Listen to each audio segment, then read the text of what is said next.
On dit souvent que les mots ont un pouvoir. Mais et si je vous disais qu'une simple phrase, prononcée sous le coup de la colère, pouvait littéralement ouvrir les portes de l'enfer à votre propre famille? Avant d'écouter cette histoire, je vous préviens, si vous êtes sensible, scrollez, car ce qui est arrivé à Mohamed et Abdallah va vous hanter pendant très longtemps. Mohamed et son frère jumeau Abdallah ont vu leur vie basculer et leur famille se faire décimer. Et le plus terrifiant, c'est que la cause de tout ce cauchemar, c'était leur propre mère. Pas par méchanceté, non, mais à cause d'une habitude que beaucoup de parents ont sans se rendre compte du danger mortel qu'elle représente. Imaginez une famille modeste, vivant paisiblement dans la campagne isolée. Le père est un simple agriculteur, la mère s'occupe de la maison et du bétail. Il n'y avait pas d'argent, pas de luxe, mais ils étaient heureux. La mère était une femme aimante, mais elle avait un défaut majeur. Quand elle se mettait en colère, elle perdait totalement le contrôle de ses mots. Elle ne se contentait pas de crier, elle maudissait. Des malédictions sombres, effrayantes. Quel diable t'emporte, qu'un démon te frappe. Personne ne savait que ces mots allaient signer leur arrêt de mort. Un jour ordinaire, après l'école, la petite sœur rentre à la maison.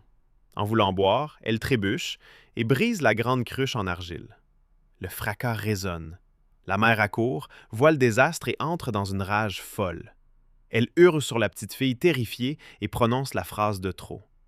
Que l'invisible te frappe et t'arrache d'ici.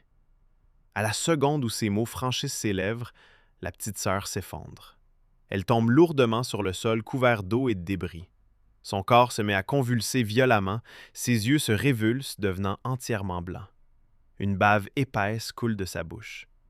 La colère de la mère se transforme instantanément en terreur pure. Il porte la petite dans un état critique jusqu'à l'hôpital, mais son corps devient bleu. Ses mouvements s'arrêtent. En l'espace de quelques heures, cette petite fille pleine de vie rend l'âme. Les médecins sont incapables d'expliquer la cause du décès. Le deuil ravage la famille. Pour apaiser la mère, le père fait venir un guérisseur. Après avoir inspecté la maison, l'homme se tourne vers le père, le visage grave, et lui glisse « Cette maison n'est plus faite pour les vivants. Quelque chose y a élu domicile. » 2 longues années passent. La douleur s'atténue. Jusqu'à ce matin d'hiver couvert de brouillard. La mère est dans l'étable, en train de traire leur unique vache. Soudain, la vache donne un violent coup de sabot et renverse le seau de lait. La rage de la mère s'enflamme à nouveau. Oubliant la tragédie passée, elle hurle à la bête. « Qu'un démon te jette à terre et te fasse disparaître de ma vue! » Le soir même, les jumeaux entendent un râle étouffé venant de l'étable. Ils s'approchent, la lampe torche tremblante dans leurs mains, et découvrent une scène impossible. La vache, une bête énorme et en parfaite santé, est renversée sur le dos. Ses pattes pointent vers le ciel, elle suffoque pitoyablement et meurt sous leurs yeux. Exactement comme la petite sœur. Mais le véritable cauchemar frappe quelques semaines plus tard.